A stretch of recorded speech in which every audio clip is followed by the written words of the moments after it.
हाय दोस्तों, कैसे आप लोग। मैं हूं आपका अपना डॉक्टर नवनीत काला और आप वही देख रहे हैं जो शो हमेशा देखते आए हैं। ना मैं कभी अपनी डिग्रियां बताता हूं, ना मैं अपनी भारी भारी कोई जो मुझे भारत सरकार ने कोई इनाम दिए वो भी नहीं मुझे मेरे पास है।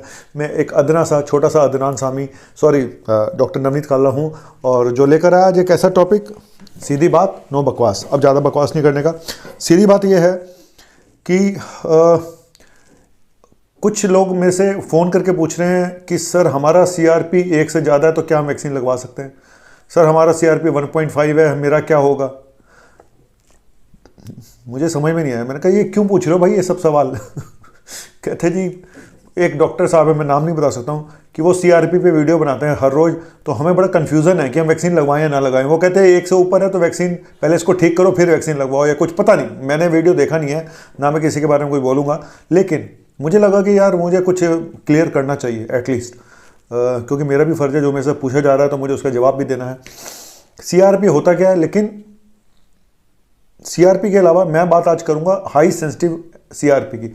सीआरपी की फुल फॉर्म है सी रिएक्टिव प्रोटीन, ठीक है। और ये सी रिएक्टिव प्रोटीन जो होती है ये लीवर में बनती है और ये प्रोटीन बढ़ जाती है अगर बॉडी में कोई इन्फेक्शन हो या इन्फ्लेमेशन हो, सूजन हो। मैं सीआरपी की बात नहीं करने जा रहा हूँ, क्योंकि हम बात करेंगे आज हाई सेंसिटिव सीआरपी की, एचएससीआरपी, जो कि हार्ट के साथ, स्ट्रोक के साथ, क्लोटिंग के साथ जिसका लिंक है, वो है एचएससीआरपी। अब high sensitive CRP, normal CRP कितना होता है। मैं आज फिर बोल रहा हूँ कि एचएससीआरपी की बात कर रहा हूँ मैं, क्योंकि ये माना जाता है कि अगर आपका सीआरपी बढ़ा हुआ है तो आप एचएससीआरपी अगर बढ़ा हुआ है तो आपको हार्ट प्रॉब्लम होने के चांसेस ज़्यादा हैं। इसी पे आज का टॉपिक है। और क्या अगर सीआरपी बढ़ा आपका 1 से ऊपर है तो क्या वैक्सीन नहीं लगवा सकते। पहले तो यही क्लियर कर दूं, वैक्सीन आप लगवा सकते हो, इसमें कोई डाउट नहीं है। कुछ भी नहीं ऐसा है कि आप अगर आपका सीआरपी 2 है तो आप वैक्सीन नहीं लगवा सकते। लेकिन मैं बात करूंगा आज एचएससीआरपी, हाई सेंसिटिव सीआरपी, जिसका ताल्लुक हार्ट के साथ है, कि इन लोगों में एथेरोस्क्लेरोसिस होने के, हार्ट अटैक होने के चांसेस ज़्यादा होते हैं। इसी पे बात करूंगा। और ये भी बता दूं कि एचएससीआरपी की नॉर्मल वैल्यू कितनी होती है। 1 से कम होती है तो ये नॉर्मल है, 1 से 3 है तो ये एवरेज थोड़ा सा माइल्ड इंक्रीज है, और हाई माना जाता है 3 से ऊपर। फिर बोल रहा हूँ एचएससीआरपी, हाई सेंसिटिव सीआरपी। अब 1 से कम है तो बिल्कुल नॉर्मल है, तो ये आप बोल सकते हैं जी बिल्कुल भी रिस्क नहीं है। लेकिन जब हम सीआरपी की बात करते हैं तो अब 2 केसेस हो सकते हैं। एक वो पेशेंट जिसको बाकी बीमारियां हैं, कोलेस्ट्रॉल हाई है, शुगर है, लेकिन सीआरपी नॉर्मल है, तो आप क्या करोगे बताओ मुझे। आप उस पेशेंट को ट्रीट करोगे as a high risk patient for heart disease या नहीं? बिल्कुल करेंगे। सीआरपी भले भी उसका नॉर्मल हो तो भी अगर उसको शुगर है, बीपी है, कोलेस्ट्रॉल हाई है, फैमिली हिस्ट्री है, अगर ये सब गुण मौजूद हैं लेकिन सीआरपी, एचएससीआरपी नॉर्मल है, तो आप उसको as a high risk patient ही ट्रीट करोगे। तो खाली सीआरपी से कुछ नहीं होता, सीआरपी के साथ कुछ और चीज़ें भी देखनी पड़ती हैं। खाली एक सीआरपी की वैल्यू पे आप ये नहीं कह सकते कि इसको हार्ट अटैक होकर रहेगा, पहली चीज़। दूसरी चीज़, मैं एचएससीआरपी की बात कर रहा हूँ, हाई सेंसिटिव सीआरपी की। दूसरी चीज़ ये भी है कि एक तो मैंने बताया केस ऐसा कि जहाँ पे इतने सारे रिस्क फैक्टर हैं लेकिन सीआरपी नॉर्मल है। दूसरा केस ऐसा है जहाँ पे ये सब कुछ भी नहीं है और सीआरपी हल्का सा बढ़ा हुआ है, मान लो 2 है, ठीक है। तो आप परेशान हो जाओगे, हैं मेरा सर एचएससीआरपी 2 है, मैंने ये सुना है, मैंने वो सुना है। ऐसा कुछ नहीं है। कारण कुछ मैं चीज़ें बताना चाहता हूँ कि एचएससीआरपी और किस कंडीशन में बढ़ सकता है, जहाँ पे हार्ट प्रॉब्लम हो नहीं भी है या नहीं होने के चांसेस हैं, उसके अलावा और किन बीमारियों में बढ़ सकता है। आईबीएस, इरिटेबल बाउल सिंड्रोम, इसमें बढ़ सकता है, जो पेट की बीमारी होती है, फालतू की बीमारी है। एथेरोस्क्लेरोसिस, ये वही है जो हम बात कर रहे हैं कि हार्ट अटैक का खतरा रहता है, चर्बी जम जाती है खून की नाड़ियों में। तीसरा शुगर होने के चांसेस जहाँ पे ज़्यादा होते हैं वहाँ पे भी सीआरपी, एचएससीआरपी बढ़ सकता है।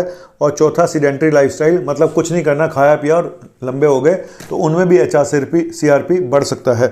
अब सबसे बड़ा मुद्दा यही है कि हम कितनी इंपॉर्टेंस दें एचएससीआरपी को।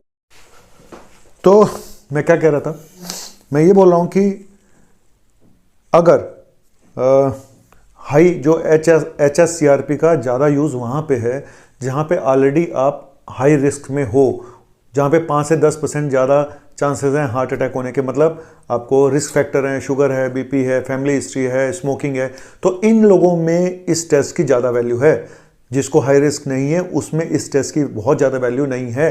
मतलब खाली सीआरपी के लेवल पे ये बोल देना कि आप वैक्सीन मत लगवाओ, आपको हार्ट अटैक होने के चांसेस हैं, ये एक नहीं, ठीक नहीं है। बहुत ज़्यादा सीआरपी हो, HSCRP 3 से ऊपर है तो थोड़ा सा रिस्क हो सकता है, लेकिन मैं फिर बोल रहा हूँ अगर 2 से नीचे सीआरपी है और आपको कोई और बीमारियां नहीं है तो कोई ऐसा घबराने वाली बात नहीं है। खाली सीआरपी ही कुछ नहीं होता, उसके साथ एसोसिएटेड रिस्क फैक्टर भी देखने पड़ते हैं, सबको मिला के बनता है। सीआरपी, HSCRP एक सपोर्टिव टेस्ट है, ना कि डेफिनेट टेस्ट। मतलब ये कि खाली HSCRP को देख के आप कोई बहुत बड़ा कंक्लूजन नहीं ले सकते और ना इतना घबराना चाहिए जब तक साथ में दूसरी प्रॉब्लम ना हो। मतलब आपका लाइफस्टाइल ऐसा है, बैठे रहते हो, खाते रहते हो, कुछ नहीं करते हो, साथ में शुगर है, बीपी है, कोलेस्ट्रॉल हाई है, स्मोकिंग है, फैमिली हिस्ट्री है, ये सब फैक्टर के साथ इस टेस्ट की इंपॉर्टेंस है। सिर्फ इतना बताना चाहता हूँ, जाइए वैक्सीन लगवाइए, इतना मत सोचिए। और बाकी जो गुरु लोग बोल रहे हैं, अब मैं तो, मेरे गुरु हैं तो मैं उनके खिलाफ भी कुछ नहीं बोल सकता हूं, क्योंकि हम लोग हमेशा अपने सीनियर की रेस्पेक्ट करते हैं। तो लेकिन ये मेरा विचार है जो मैं बता रहा हूं, ठीक है, बस। तो इसलिए घबराने की कोई बात नहीं है कि खाली सीआरपी मेरा 1 से ऊपर हो गया, 1.5 हो गया, 2 हो गया तो मैं ऐसा वैक्सीन लगवाऊँ ना लगवाऊँ, मुझे हार्ट अटैक होने वाला है, ऐसा कुछ नहीं है। और 2 टेस्ट 2 हफ्ते के गैप पे होने चाहिए, उनका एवरेज निकालना है और किसी अच्छी लैब से कराएं और खाली पेट कराएं। HSCRP, मैं सीआरपी की बात नहीं कर रहा हूं, सीआरपी पहले वीडियो में बना चुका हूं।